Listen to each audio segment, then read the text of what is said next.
So this is basically, behind me is the results, but this is basically what behind me looked like about 10 days ago. And I got my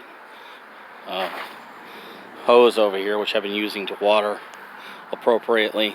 Over here I haven't really used the product yet, but this is the results just after 10 days of use. The middle patch is what I planted about 10 days ago.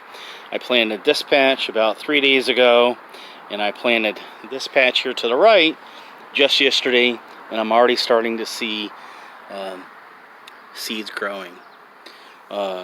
This lawn has been basically looking like this for the past year and a half to 2 years, which my wife and I have been able to, or not been able to, appropriately find the proper product to grow seed in our backyard. That was until we found Easy Seed. So definitely is a 5-point star rating in my opinion, and proof is basically there.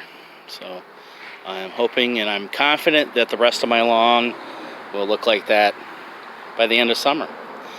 Thank you for watching, and please subscribe and like my page, and I'll see you again next time.